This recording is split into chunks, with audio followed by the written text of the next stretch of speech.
Good morning, good afternoon, good evening, wherever you may be, and welcome to Beyond Animation, the Future of Creative Technology, hosted by Technicolor Creative Services.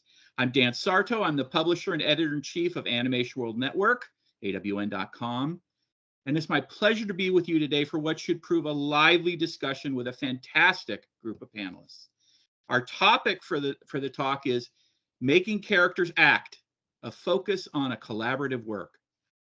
The art of animation brings to life the most fantastic, unique stories with characters and worlds only possible in our imagination.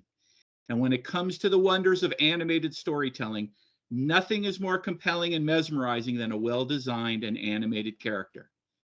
In this roundtable discussion, our speakers will talk about the art of making characters act, the particular relationship that animators have with directors, what it takes from rigging to animation to bring believable and enjoyable emotional performances to an audience, and how the teams at Mikros Animation work to bring to life a large and diverse set of animated characters.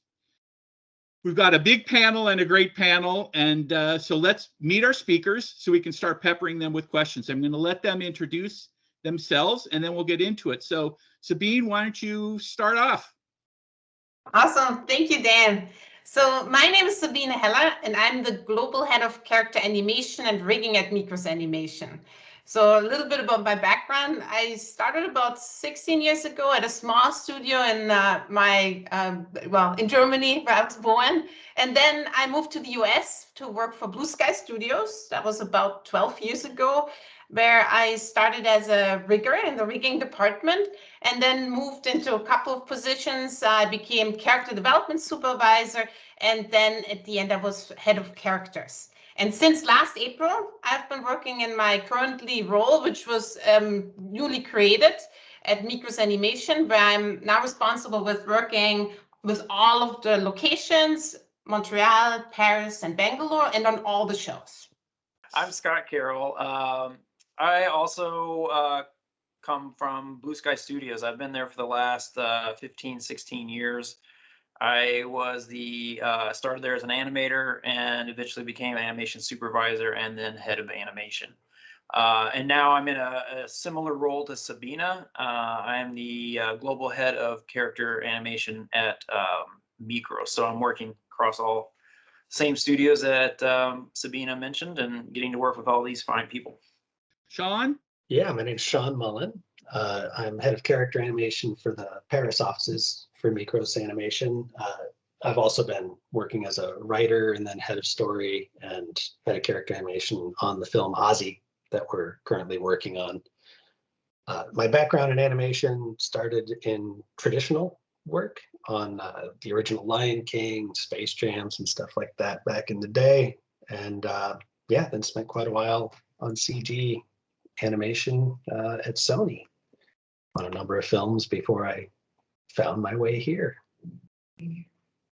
Great. Michael, you're up. Thanks, Dan. My name is Michael Ernest. I'm working in Mikros Animation in Bangalore division, Bangalore in India. I'm heading the division, the animation division. I'm responsible for Star Trek Prodigy.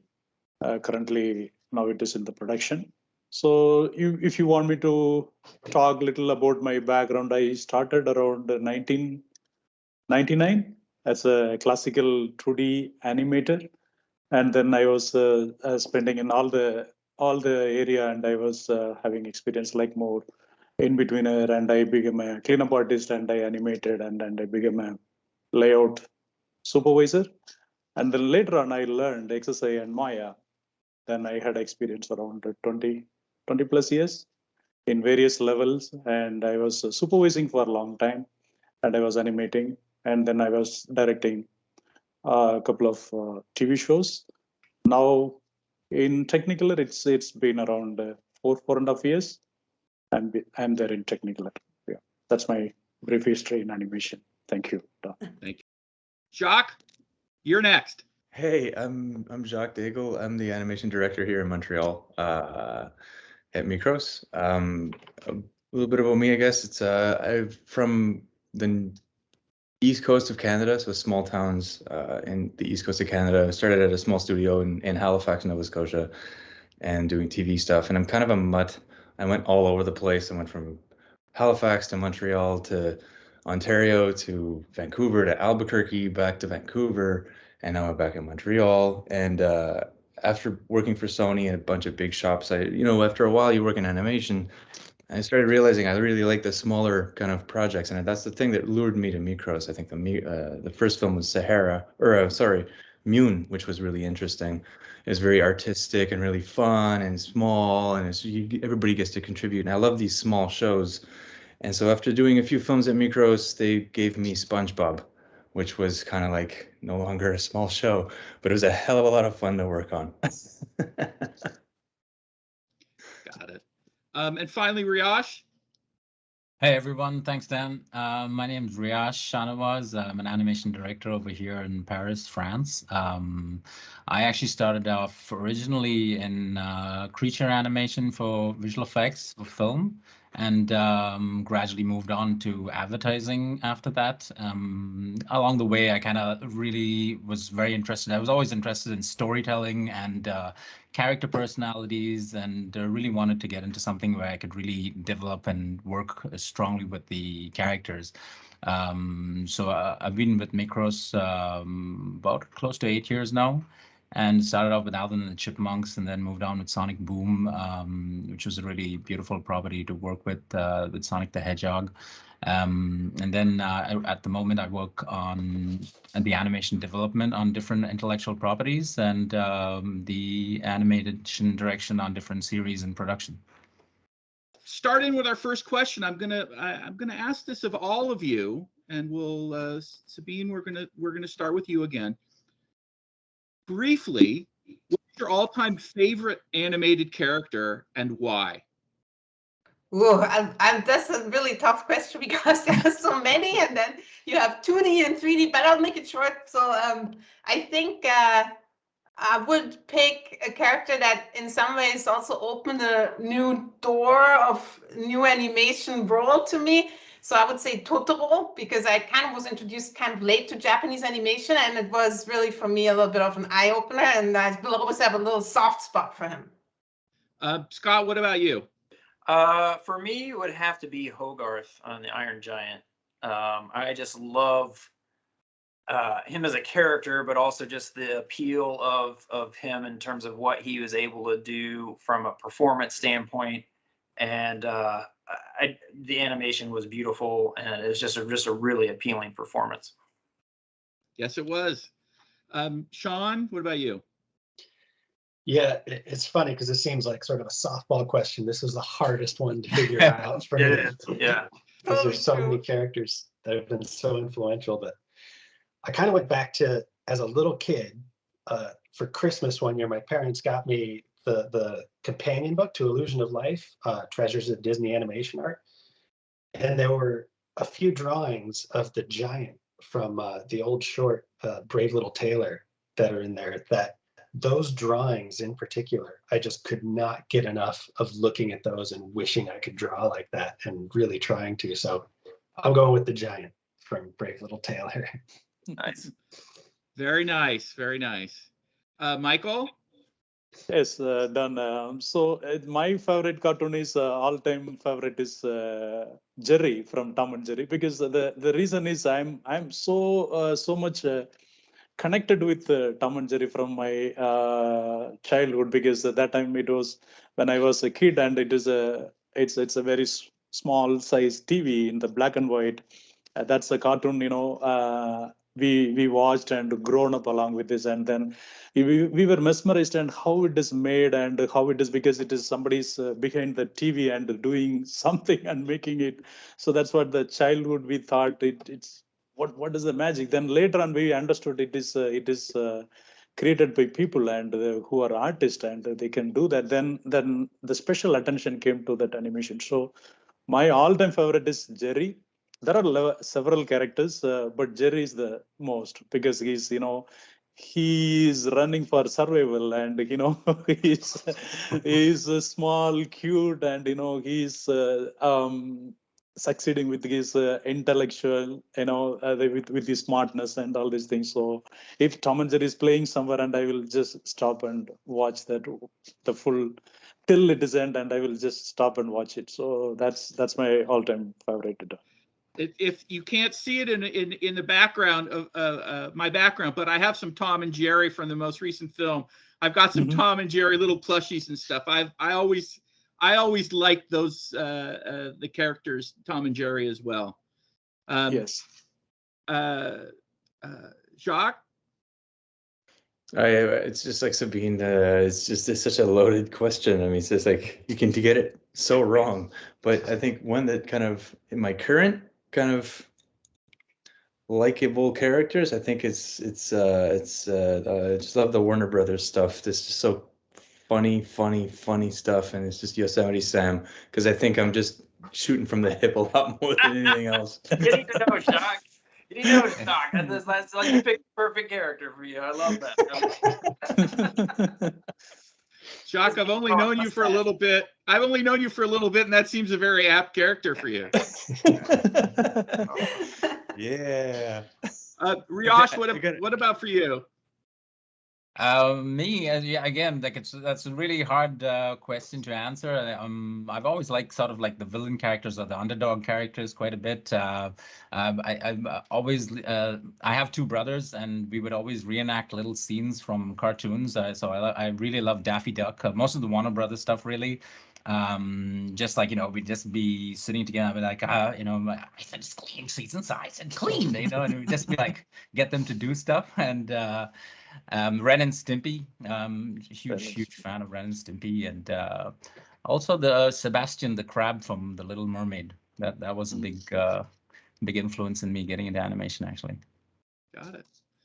I'm gonna next question, based upon some of what you guys just shared. Sean, this is for Sean and Scott. Sean, we'll start with you. The characters you guys all of the characters you guys were just mentioning, you remember them because of their personality, their emotional connection. And there's always a lot of little things that make them unique in the way they behave. Some are very overt, some are very subtle. Animators work to serve as a direction to bring characters to life. Can you talk about some of the director-animator dynamics that you have worked under and how that relationship impacted your creative efforts on that particular project? Sean, why don't we start with you?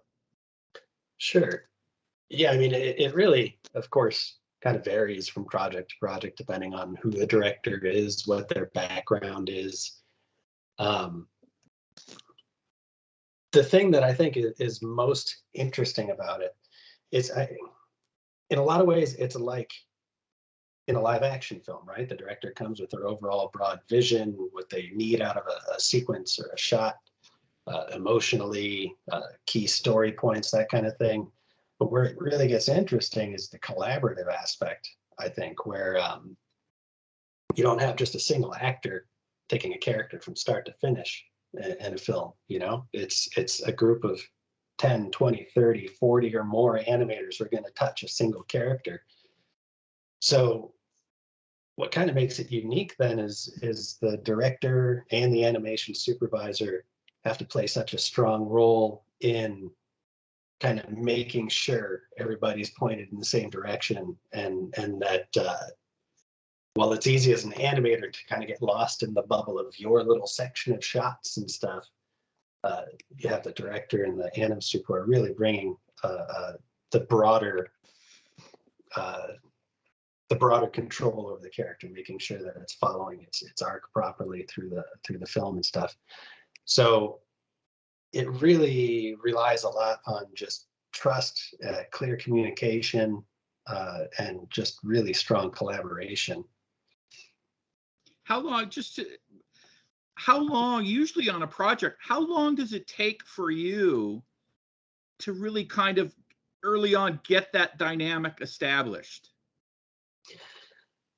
I mean, for me, I think it's ideally you do it during pre-production, like before you've even really gotten started. It's a really crucial thing to get set up.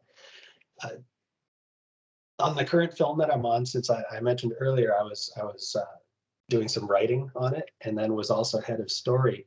Man, that really benefited us when we got into animation, because I already had a super tight relationship with the director, and we were already completely comfortable with each other, and it makes things go so smoothly. So yeah, as much as possible up front, it's really important to form a relationship even beyond work. I think that's one of the things that'll be great when we can get more and more back into the studio too on projects. That working remotely has been a bit of a challenge because it's more difficult to form those connects, you know, and it's really highlighted how important it is to be able to build that relationship, to me, in my experience on this one. Right. Scott, what about for you? Tell us a little bit about in projects that you've worked on, that director animator dynamic. You know, how early did you try and really establish that? How important was it to establish early? And how did that relationship impact your ability to both animate and lead animators, creating characters according to that director's vision? Right. Good. Sean already said a lot of, you know, some similar experiences to me. I think if I were to add anything to that, I think one of the tricky things is that, like Sean said, every director is different. And essentially what you're trying to do is get out of their head what they want and kind of paint this target on a wall. And sometimes that target is like really blurry and really not formed well. And then other times it's crystal clear. And you have to be able to kind of work with both different types of directors. No matter how blurry or how clear that target is, it's still a hugely collaborative process. And you want to start that, especially on the projects where I was, you know, an animation supervisor and I was leading the animation team. You want to start that relationship with the director day one, like that. You want to get inside their head. You want to collaborate. You want to talk about it, and also to kind of what Sean was saying is like you're then responsible for bringing clarity about a specific character for the entire team of animators that you have. From an animator perspective, I think that one of the funnest things about that relationship between an animator and a director is there's so much of this collaborative work that gets done, you know, at the pre-production stage and maybe in the first couple of sequences. But I love, you know, as an animator, trying to bring something special to that character that still falls within that umbrella of who that character is and how they are needing to behave or act at that particular point in the story. So plussing it or bringing something a little bit unique to it that just helps improve like the character specificity, but as long as it's for the right, you know, it has to be within the right moment for what's called for, or the intention of the shot, intention of the sequence in that point in the film. So there's just a lot of opportunity for collaboration and pushing the creativity of it. Scott, real quick, in talking to a lot of directors, they rely upon the animators to bring, you know, to bring the humor out, to bring things that they never even realized was possible, and they come to rely on the animators quite heavily from that perspective. What have you found is needed to help establish the trust early with a director so that they can rely upon you to bring that sort of creativity to the relationship? Well, I think it starts at that pre-production phase of things where you are doing a lot of exploring. You're doing animation tests. You know, usually the story at that point is also in flux. You know, they're working on various passes of the script or the reels. And so the animators are also going to be part of that process where they're watching those versions of the film. They're talking about the characters. They're talking about the story. They're trying to add their own opinions that might be helpful to the director and head of story.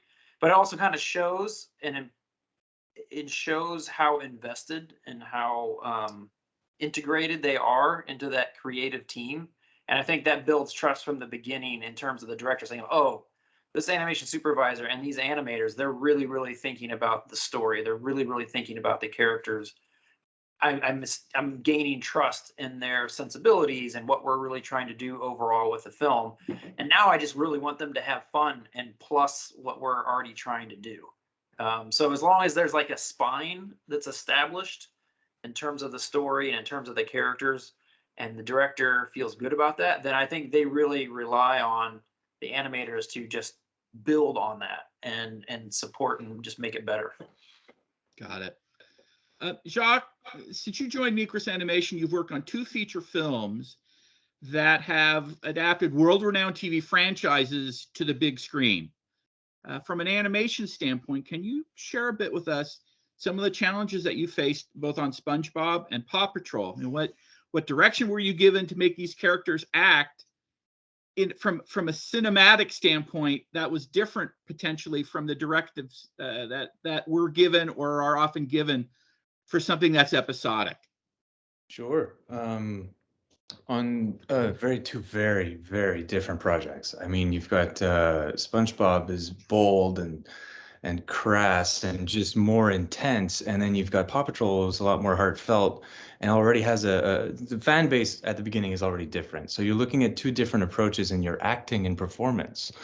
Like the things that we could get away with on SpongeBob would never fly on Paw Patrol, you know? Like we're not gonna stuff a dog's hand in another dog's mouth, but in SpongeBob that's encouraged, right? So all these kinds of things, a lot like what Scott was saying, is like you've got to find that baseline and you've got to find it early. Something that was interesting on SpongeBob was that we had 20 years of reference material.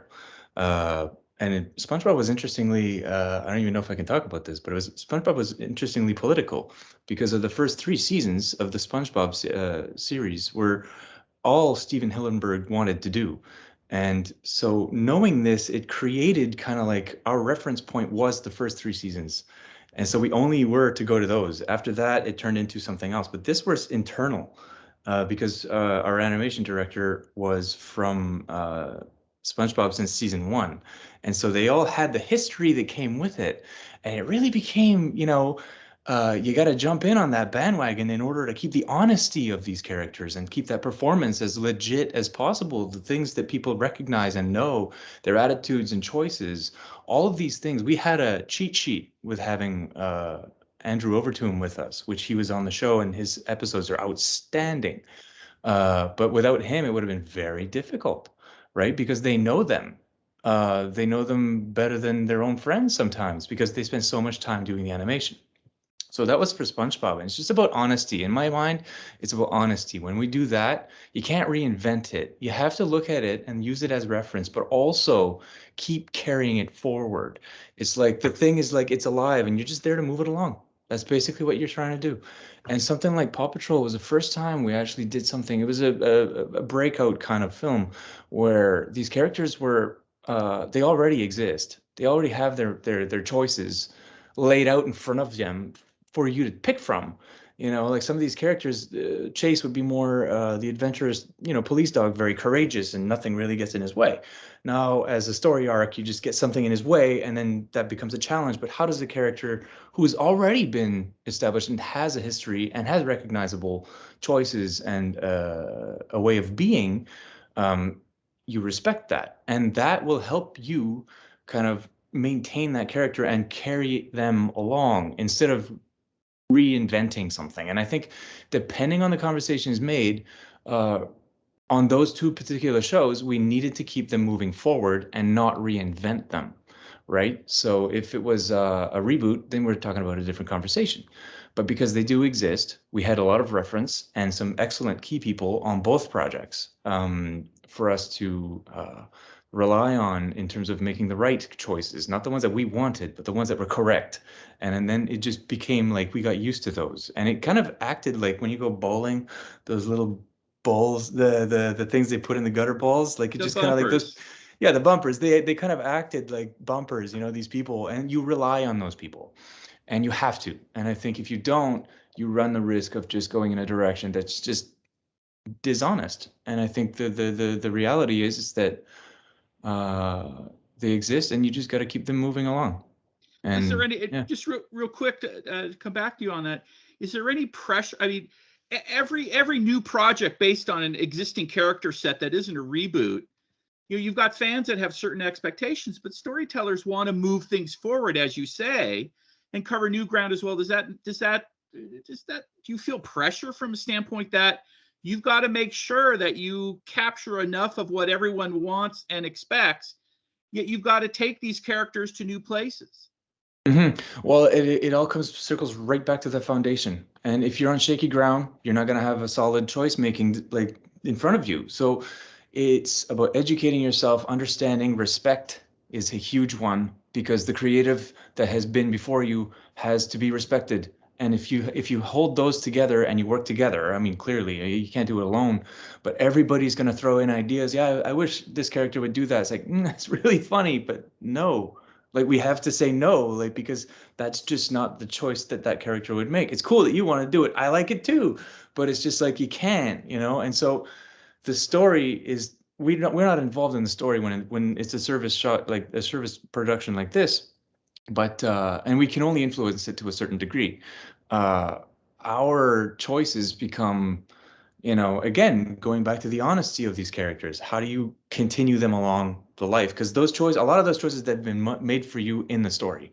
Right. Now, it's about solidifying their integrity as characters, and they're not just like a cool drawing, they're actually characters. So again, it circles back to the respect and understanding, I think, of the history of these characters, all reliant on the foundation that you build at the very beginning with the director, the relationship, to make sure that you can make an educated choice when the time comes. So pressure kind of alleviates itself if you have a solid foundation. Got it. Yeah. Michael, I'm jumping over to you. You worked on a series based on the feature animated characters, such as like the penguins of Madagascar.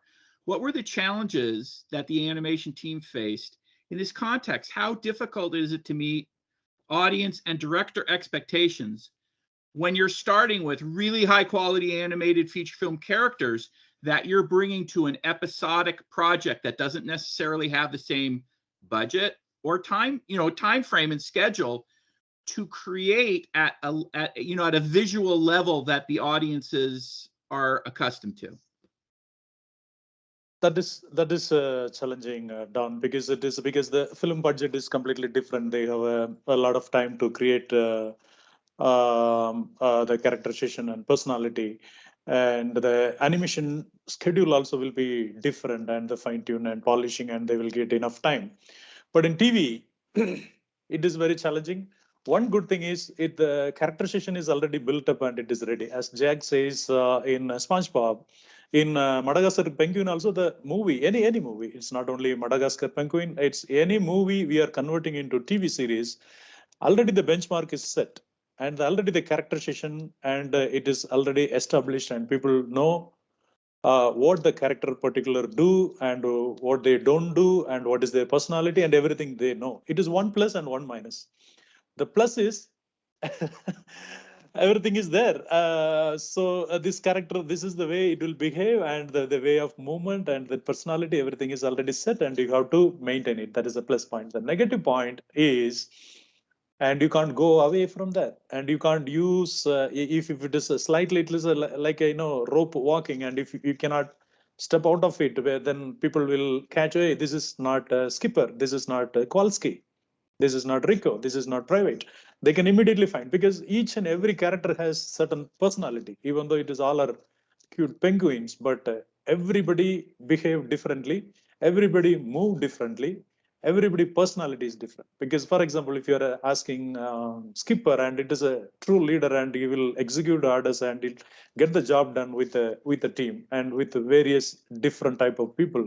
Kowalski is very, very intelligent guy, and he will do all mathematics and calculations and everything, what things has to happen, but he's not the guy who do the action. So somebody has to be there. Come on, let's go, move, do. And somebody has to direct, and then that guy is a Skipper. So then, if you are talking about Rico won't talk much, and he's the guy. He can take anything from his mouth. For example, the gun, the bomb, or or whatever it is, whatever the item it's required for this, and he can take, and if you go and do that, and he will do immediately. So it is a completely different personality, Rico. And the private, it's very, very cute, and very cute and cuddle, and the youngest one in the whole gang. So all those penguins, the personality maintenance, and how we have to the entire episode and entire the storyline, how we are maintaining this is one of the challenge, because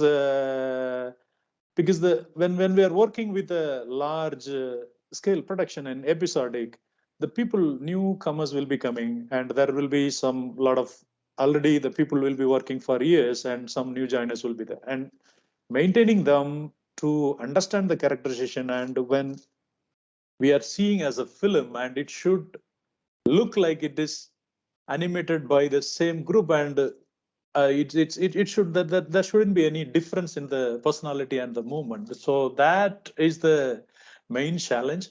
We will be focusing on very clearly in this, because the guidelines is already there, and executing that in the shorter period is the another bigger challenge. So the fine tuning and the polishing area, we may compromise a little bit, but where we will be very much focused is the storytelling process and the timing. So especially the penguin and Madagascar, because it's how we are going lesser with the budget that much, but the story has to convey, and the pose and the story idea, storyline has to work clearly. But the polishing and other things, for example, it's a cushioning and other areas, and wherever we can cut the time, and that we will work very precisely so that we can hit the budget. Meantime, the story will not be lost, and it will look nice to the audience. That's why we generally any for example crudes or any movie characters, when we are converting into TV, and we will be just thinking about the personalities first, and then what is important, and what is the first priority, what is the second priority, and last priority. And last priority, sometimes we may miss it, but audience cannot notice that much when we are seeing the film, and they will easily connect with the TV series, because when seeing the character itself and the personality and the mannerism and the specific timing, those fundamental timings we will be focusing, so we will not lose the essence. Yeah. Got it. Next question, I'm going to direct to Riyash and Sean. Riyash, I'm going to start with you. You've worked on previously and are working on now, original productions that are not based on existing franchises.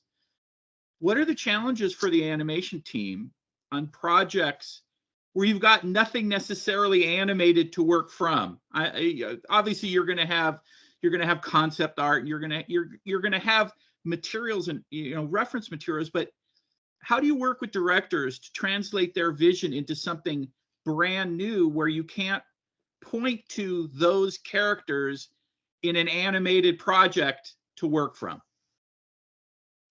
Well, yeah, there are a lot of challenges that come into play. Sometimes actually there isn't even a director at that stage in time. Sometimes you're working with the producers directly, where you're actually trying to build something almost out of nothing, where you are working from someone of concept art, and sometimes you do have a director in place. It's really like also echoing also what Sean was saying earlier.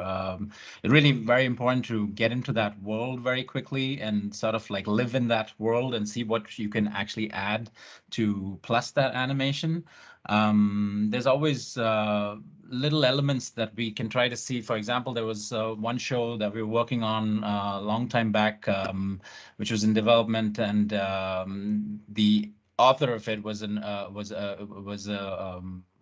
child's book, which was a mix of different kind of medium. And the author really had these beautiful illustrations that had watercolor-based illustrations. So we actually developed a way in which that we actually had, and this was like several years ago, where the technology wasn't necessarily all there yet to have that sort of hybrid, but we actually were taking hand-painted watercolors and hand-animated 2D mouth shapes and mixing that with the 3D character and toon strokes, and trying to see what kind of new look that we can actually come up with, and how we can actually get that to work. And very importantly, when we're putting that together, it's super important that we get a very strong understanding of the story, what kind of world that character is going to live in, and seeing whether that animation is actually going to plus that or not. And yeah. Got it. Sean, what about for you? Tell us a little bit about, the dynamic and working with directors, and you're working on a project where there's nothing animated previously to work from. You're really starting from scratch from that standpoint.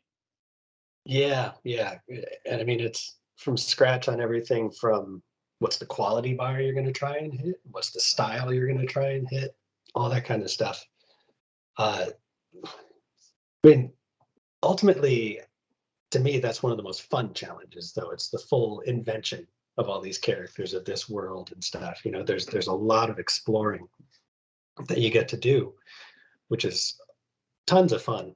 I guess the only downside of it is that it's usually around the end of production that you're like, all right, I really know this character now. Damn it, I'm done. There's nothing more to do on it, right? But when you're searching for all the, who this character is and what the style is and all that, it's a big part of the fun of it is again, going back to collaboration. You're working with the story team to try and accent what they've already done. Like, again, to go to the film I'm on now, Ozzy, the story is rooted in very real world issues of deforestation and endangered species, right? So that helped inform the style of the film. We wanted to ground it in reality. So it's got this foundation to it that things move ultimately in kind of a real way. We have orangutan characters that, they do the knuckle walk, and monkeys that then walk in contrast on their open palms. And so we tried to stay kind of true to the species so it could be related back to the real world. But you also want it to be fun and entertaining and stuff. So then, okay, so how far then can we push outside of that reality to get into that humor and make it an entertaining film and not just like a nature documentary kind of a thing. So yeah, there's just it comes down to a lot of collaboration, a lot of really understanding not just what the design is, but why the design choices were made, not just what the story is, but why those choices were made, so that you can continue adding to the evolution of the project and building who those characters are. Right. Sean, I can appreciate the fact that that's like the fun, especially a fun type of project to work on, probably pushing you creatively more than on other types of projects. But is it also, is it more difficult intrinsically? Is it harder, more difficult when you don't necessarily know what you're hitting? You're just trying stuff and you find it along the way. There's no benchmark to try and recreate. Yeah, that can be a challenge, and because it's also like I was mentioning before, you've got a lot of people working on the same character, and everybody's got some ideas and some thoughts on what might work. So at first it's easy for almost every shot to have some little quirk for the character start showing up as you're trying to weed through what works for the character and what maybe doesn't. So yeah, at first it's a little bit of a free for all at times, but that's where a lot of the really exciting surprises come out too. Like something suddenly will just hit and land, and everybody in the room laughs, and you just know, like, okay, that we need to have that, and that'll become kind of part of who the character is. So yeah, there's a lot more trial and error for sure. But yeah, when everybody's all invested in it and having fun with it, it's mostly successful stuff, it seems like. Got it. I've got a question that I'm going to ask of all of you. Sabine, I'm going to start with you. Come back to you. Briefly, we could talk all day about the essence of what makes for a great character and the different, the overt and subtle things that go into the animation of a great character. You know, the motions carried through the face and the body language. When you work on animal characters, how do you find the right balance between animal and human behavior? So ultimately the question is, what makes a good animal? Here's a broad question. What makes a good animal character? Sabine, we'll start with you. Okay, well, I think, and Sean already kind of spoke a tiny bit about that. I feel like first, any animal could be a great character. I think for me, the art is really to translate some of that human behavior that we know into something that's believable or kind of a little bit rooted in reality for an animal, and that then we can more easily recognize as, you know, by us humans. So for example, I think that starts already in character creation. So let's say we have a bird. And birds in reality don't speak. They have a very hard beak, so generally it would be really hard to make them smile.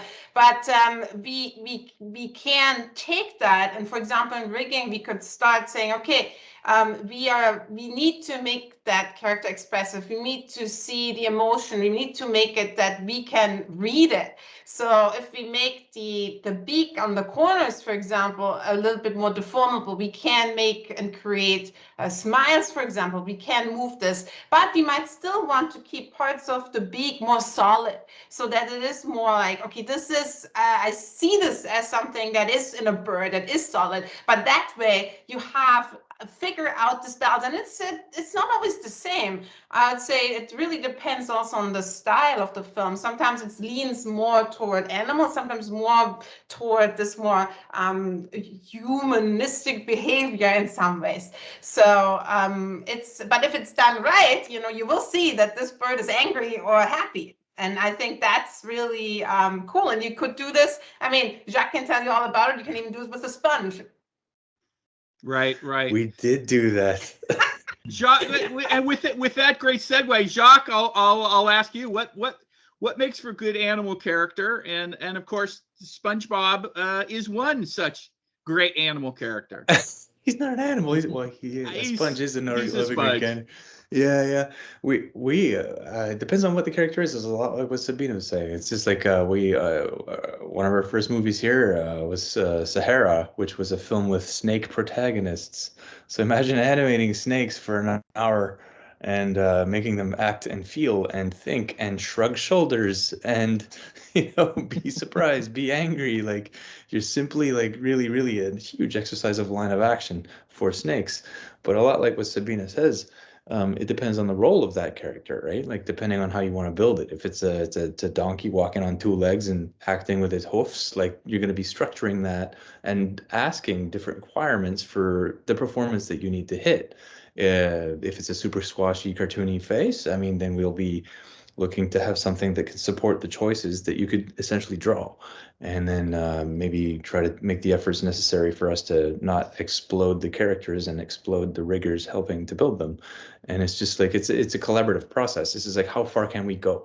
How far should we go for the cartoony stuff? But I mean, like in terms, again, for the style of the show, like Sahara was a cartoony show. It needed to look like it was hand drawn, so we needed to have things that would allow us to define shapes, especially on the face, because that's all we had, to get to those nice designy kind of frames and poses. But I mean, it all depends. Like if you've got like a realistic thing, you have believability. If it's a real dog in a cartoon world, and even those guys have like, they're not like VFX dogs. They're like cartoon dogs, but they're supposed to be real. They bark. They don't have a voice, but they're a cartoon. So those are they're asking for a bunch of different kinds of limitations and accessibility for believability. And I mean, we're opening up a giant door in terms of believability. I mean, any performance can be believable, but what kind of believable are you looking for, right? Like you're still gonna feel for this character. So how do you get to that point? An animal character, I mean, on SpongeBob, it was mostly about drawing, right? It's mostly about like trying to get those graphic shapes. So we needed to remove any and all limitations for the animators to get to those shapes. Right. And yeah, it turned into a pretty challenging setup. But Yeah. Sean, what about for you? What makes a good animal character? Well, I mean, it's one of the interesting things about animating animal characters is you get a little more leeway, I think, too. Like when you're animating a human character, every single human in the audience has been interacting with other humans all day, every day. You look in the mirror, you see what a human looks like, how a human acts, right? With an animal, you get a lot more wiggle room. There's a lot of specifics about every different species that most people won't really know. So you can play a little bit more is definitely one thing. And in that playing actually is kind of where finding the right approach lies. I think it is a bit of trial and error. For example, like Sabine used a word that I think is perfect, translating. Like I tend to urge animators to, when they're shooting, say, video reference, even if they're animating an animal, shoot it normally, naturally. Talk as you would as a normal person. Don't try to pretend you're this kind of animal, you know? And then take that video reference and translate it. Like work it into, okay, I was standing casually when I shot this. So what does casual look like for a cat or a dog or a monkey or whatever kind of animal you're doing? Or I made this gesture, I did a point. What does that look like for whatever animal? How much can I get away with doing it human style versus an animal? And you got characters like snakes, like Jacques was just talking about, a shrug, right? They don't have shoulders, so how do you do a snake shrug? And there's always little ways. You can always find the little tricks to do it. But yeah, I think that's where the key is translating just a strong performance, you know, the performance that an audience can empathize with and understand and grab onto. But how do you execute that in the way? How do you translate that to the way an animal might do it? Got it. Rosh, what about for you? What makes for a good animal character? I do feel a lot of the points have been said already. Very much so, integrating the movement of the character and how it's supporting the design.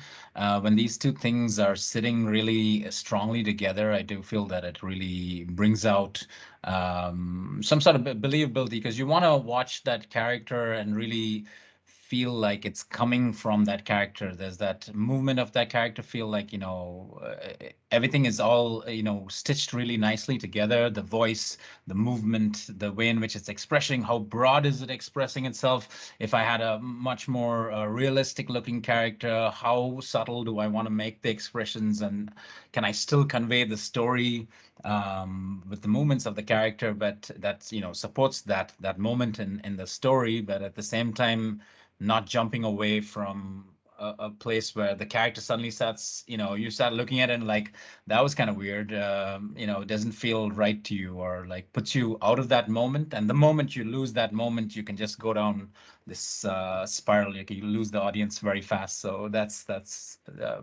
super important, like integrating all of these elements together to help sell that personality, that overall design of that character. What you're seeing and what you're hearing, does it all match nicely together? Got it. In the time we have left, there's a couple questions I want to make sure to get to, so I'm gonna jump to them. The first one, this is Scott. I'm going to start with you. This is for Scott, and then Sabine, I'm going to drag you into this as well. Scott, through the projects that Sean, Jacques, Riash, and Michael have worked on at Mikros, they've taken us, you know, from underwater characters to puppies, knights, imaginary hedgehogs, humans, aliens, the gamut. You guys work on tons of different types of animated projects, both, you know, from a style, you know, stylistically, tonally, from in every way, shape, and form. They're different from each other. How does Mikros Animation manage this incredible variety of high quality characters and styles? Well, it is a big challenge, I will say, just because You know, that's part of it's what's fun about it, is because we have so many different stories being told, and you have to build characters that best tell that type of story. And the animation style then also has to be the animation style that helps tell that story. And since we have so many different stories and so many different characters, you're right, it is a really hard thing to manage. But you know, unfortunately, we can't borrow from this one and use on this one and mix and match as much maybe as we would like to. We have to create everything from scratch pretty much every time on every project. And it is a big challenge from a resource standpoint, time standpoint.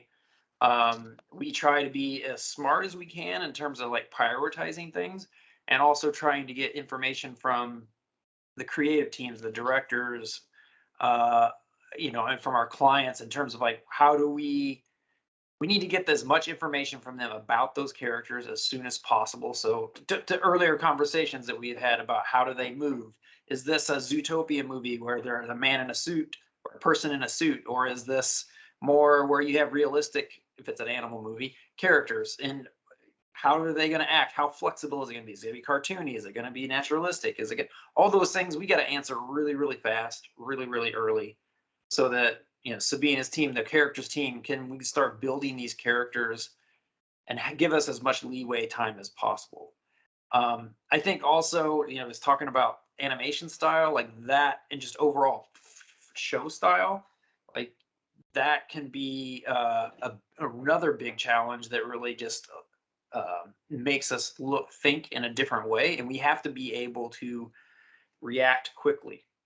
I think that's one of the things, you know, that I am most impressed with being relatively new to Mikros in this past year, is just how fast we're able to adapt and adjust and hit different styles of either characters or animation styles, solving problems. You kind of have to be able to solve problems really fast and in interesting and unique ways, because you don't have the time to do it. But clients also expect a high degree of quality and performance. So there's no magic bullet to your question, unfortunately. Shoot from the hip, Scott. Yeah, there you go. Like Yosemite Sam. Just a lot of hard work from a lot of talented people to make it happen, it sounds like. It's simultaneously probably one of the more painful things about what we do, but also the most exciting, because we love to tell different stories with different characters. Right.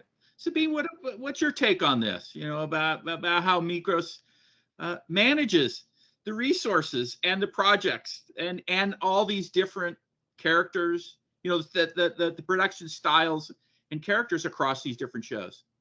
Yes, I totally agree with Scott. This is definitely one of the most challenging, but the most fun things, and that has also me personally drawn to Mikros Animation. And I think, you know, aside from the talent, you know, that basically constantly innovates and finds new solutions, it's also important. I just wanted to add that you know, we look at the technology constantly to make sure we have tools that allow the artists to actually do those things and be flexible and make adjustments that then help us. And so that's been definitely something that's a challenge. And we've been actually recently just reevaluating that, all meeting together across all studios, all shows, to just talk a little bit more about, okay, what more do we need? How can we support everyone to do those things? How can we further develop our technology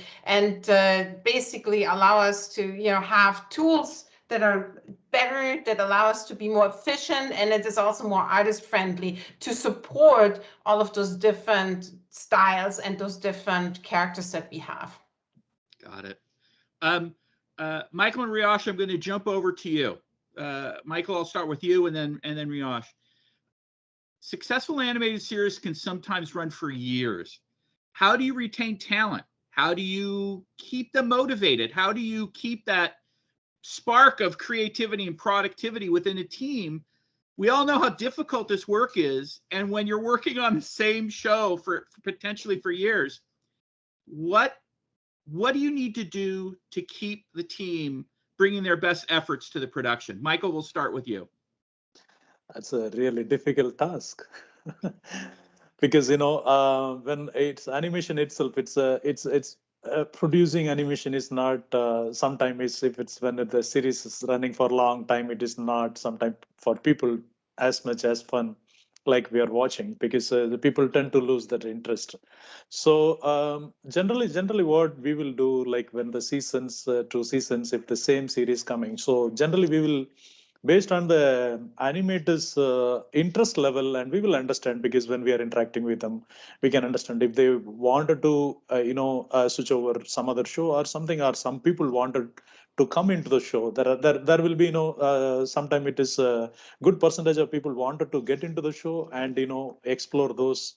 So those kind of people, and we will give the opportunity to get into the show. Some people, and okay, I animated quite long, and I wanted to explore, because in Mikros we have a number of projects. That's a plus point, because people wanted to jump from one project to one project, and we have the mobility policy, and now it is a mobility, international mobility also. It is on, so people can move anywhere, whatever project they want, they can work on. So what they will do is they will express their interest first, and in case if they are getting in somewhere, they feel it is like stuck, it is very common, sometimes it will happen. So we will encourage them, and then they can move on to the project what they're interested. And some of the project, from the project they will wanted to jump in to this project, and what it's long running for them, the newcomers, it is new for them. So we will because it's already all the pipeline and everything is set, and the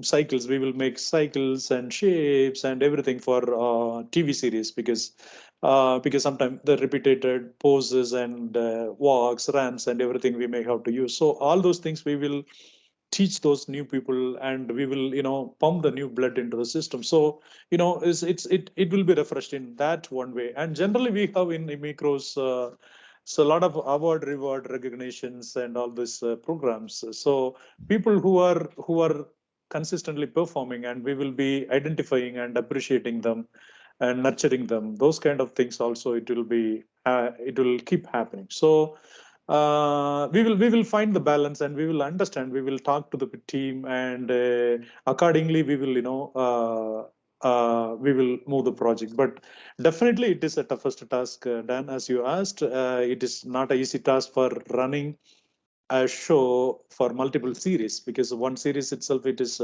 there will be multiple episodes, and then it is a year and year if people are working. Sometimes they may feel little odd or frustrated sometimes, but not that percentage is not luckily more, because many people, some of the show, they started in Mikros in that show, and they are still in that same show, and they are comfortable also. And it's a vice, it's a mixed percentage. We can't outrightly we can say it's boring to everybody or interesting to everybody. It's a case to case basis, and percentage to percentage it will vary. So depend upon the situation we used to play, in my experience. Got it. Riyash, what about for you? What's your perspective on this? Yeah, like Michael was saying, that's a really hard task to do. Having happy animators is like super important in any animation production, whether it's feature or long form or episodic. And it becomes even more important with an animated series, because you're there on the show for a really long period. So when your animators aren't happy, it makes that huge difference to how much stamina they have in terms of, like, fixing something over and over again, or trying to give it their 120% to plus that shot and make it better. So even like, for example, with Alvin and Chipmunks, we didn't start with season 1. It's right now in its 6th season, running on to its 7th season, running across 7 to 8 years now. And like in season 1, episode 1, we didn't start off with, talking about the pilot. We actually started off doing a history of Alvin, about the property, about how it began in 1958. And you actually want to bring an animator is really feeling very proud about the fact that you're part of this team, and that you're not there as an animator. You're here as an entertainer to make some little kid sitting on a couch somewhere, laugh and feel happy, and remember this. So it's very important that they never ever forget that, and they always work from that perspective, and they come into it feeling this way. So we really try to get them all, excited about the project. That's when they're entering into the project. But then, they're creative artists, and it's very easy for them to lose interest. It's understandable. We got to respect that. We try to kind of make sure that they stay interested throughout. Again, from season to season, really trying to understand what their pain points were, how to see, where we can actually make that easier, make them feel happier in the next season, what they wanted to do better, and actually make sure that their voices are heard, and putting that into place. That's also really important. And along the way, we do a lot of fun activities as well. Like we've done lots of improv acting workshops, table reads with the animators. They're not being recorded or anything, but it's just to get them loose, to make fools out of themselves, to just realize that we're all here just to have fun and make some entertaining content. So, whether it's good voices, bad voices, doesn't matter, but really trying to get into the story and stop thinking about technical aspects and how slow is this working and how long is that taking, but and not getting lost in the little bubble of my sequence and I have to make sure the thing, but to try to see that overall big picture and seeing it always from an entertaining point of view. Got it. We're going to squeeze in one more question here in the last handful of minutes that we have. I wanted to make sure to get to this one as well. Jacques, I'm going to start with you on this. And I'm going to try and get to all of you, especially if we could be a little bit, if we can be brief in our recommendations. Jacques, if you had one thing to tell an animator looking to join Mikros Animation, what would it be? Why, thank you.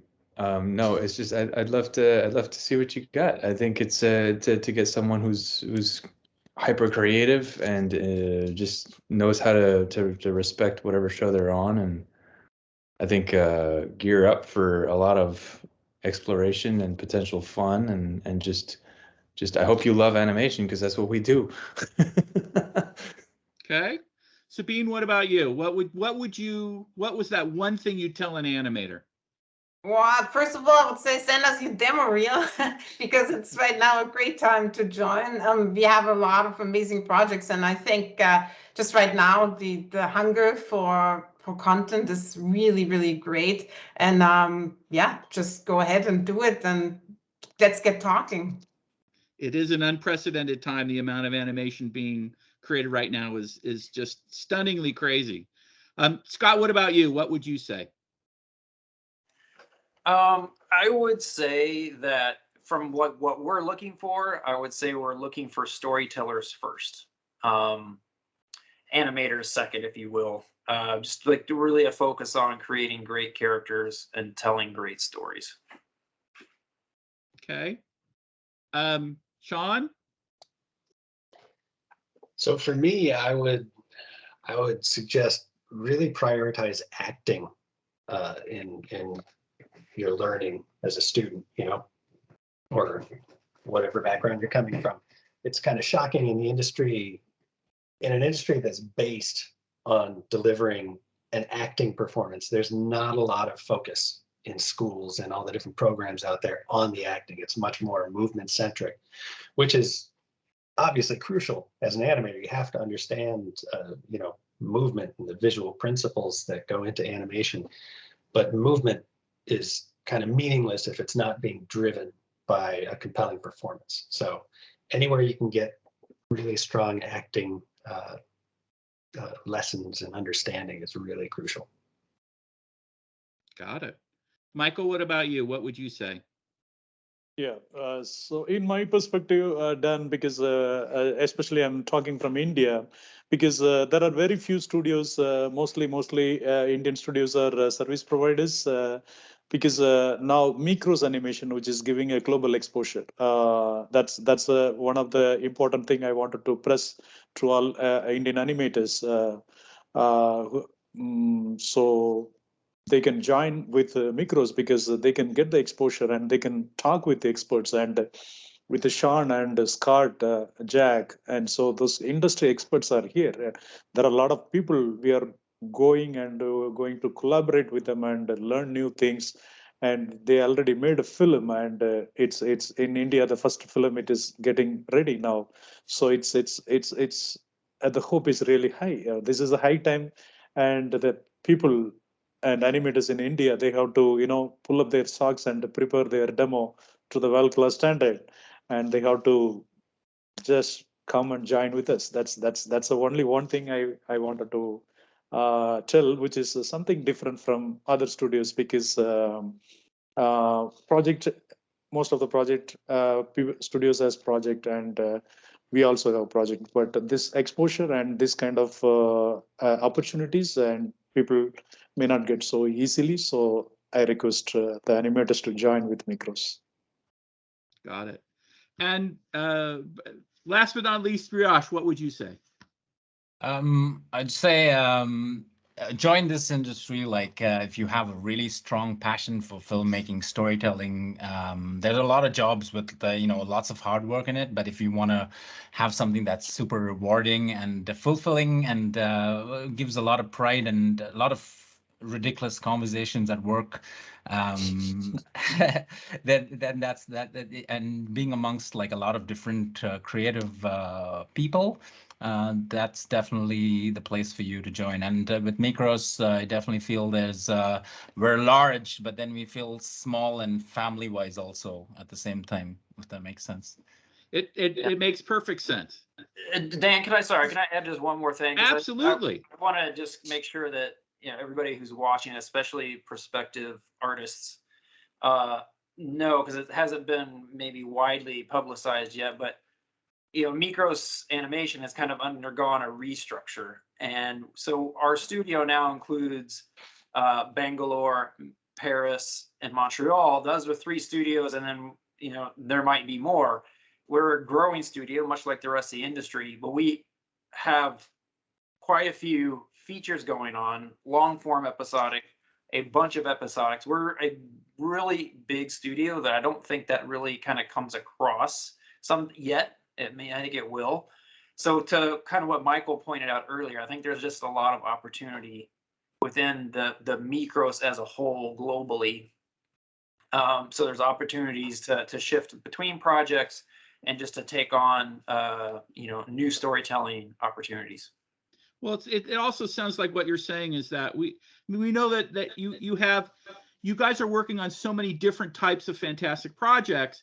So for perspective, for people prospectively to join the studio, it's not just a question of we've got open jobs. This is a place where you can come and join teams that are working on the best animation that's being done now across lots of different formats, lots of different styles, and with a tier of talent that they will be able to work with and learn from. And it's really an unprecedented time. And I think that's part of the beauty of what you guys have done in this reorganization and in the expansion you guys are going through. Yep. Yes. I think you really hit on it too. And this is where we're moving now, is we want to build a studio where we invest in people, we grow, and we move on to tell many stories with those people. If I could, one more thing, if it's Absolutely. just to echo all of this, it's like if there's one thing, I don't even know how many movies or productions we're doing in Mikros, but I was told recently we've got like an enormous amount of productions that are happening all at once.